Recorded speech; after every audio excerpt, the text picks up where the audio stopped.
I was the first kid in high school with its own pad, which made me extremely popular. You was the dude. But the bad side of it, that I got my girlfriend pregnant. I didn't really know that girls could get pregnant that easy. Yeah, that early, yeah. Or that easy. I hadn't had that. 10th, 11th grade, I wasn't getting no pussy. I didn't know how to. Pussy starts at 11 or 12, really.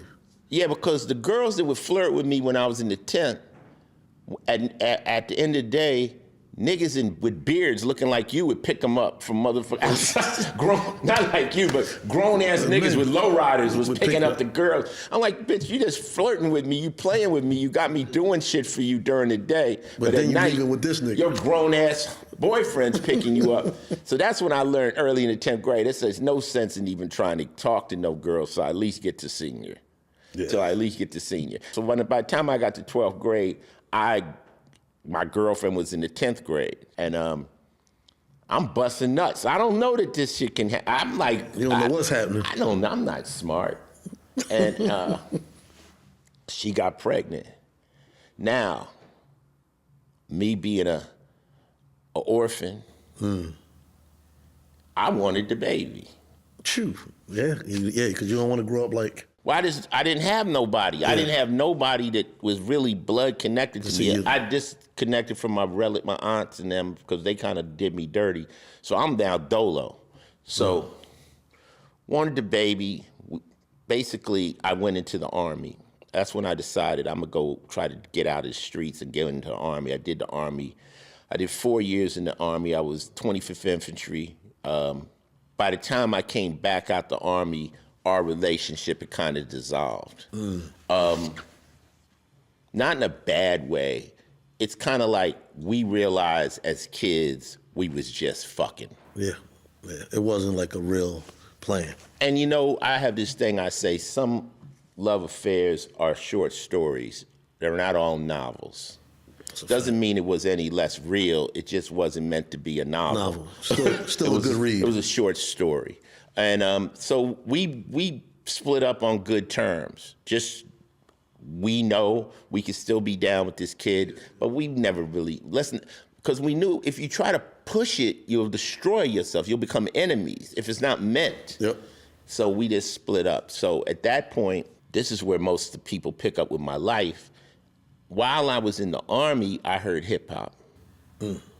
Because when you're in the Army, you're surrounded by people from New York, all over Georgia. Yep. So the cats from New York, everybody's bragging on where they from. LA, yeah, we from LA, da-da-da-da. Yep. But the New York cats had tapes.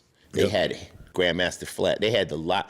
Because the first generation of hip hop is unrecorded hip hop. It's not on records. It's tapes. Correct. That's first generation. Well, even would you say first generation is still the Parks? And second, because remember the Parks? That's what I mean. Yeah. The Parks. Yeah, okay. The Parks where people made tapes. Yeah. They were bootleg tapes. It weren't like no record label. Yeah, at all.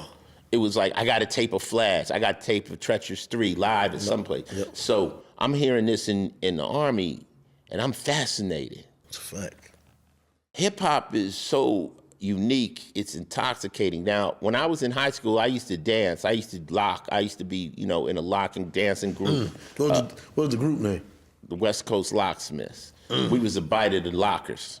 we was a Timu Lockers. You know the Lockers? That was us. We were the West Coast Locksmiths. But we thought we was better than them. You know, you talking about Shabba-Doo, Fred Berry, all that. John Campbell. Tony Basil. Those were the Lockers. Yeah. We were the West Coast Locksmiths. West Coast Locksmiths. You pretty much probably wasn't even hearing that much West Coast music. Like you hearing, like you said, the tapes really come from New York and the East Coast. There is no West Coast hip hop at that time. West Coast was basically techno. Like people like Egyptian Lover. Yep. They really had the sound, which is kind of like almost like Bambaataa and them sound.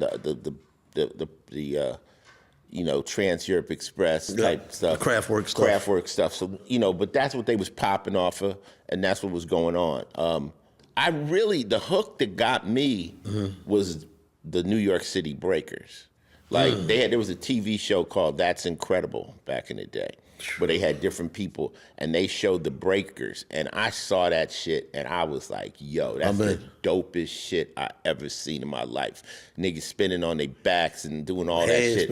I was like, yo, I've been dancing all my life to watch that, and then connect that to the rap, and then connect that to the DJ, you know, because I knew about DJing but not scratching. So now hip hop, because that's the beauty of hip hop. There's 4 elements you can get in. You could be a graffiti artist, you could be a rapper, an MC, a DJ, you know, or a dancer. So I was like, yo. So my plan was when I came out the Army, I was gonna throw parties.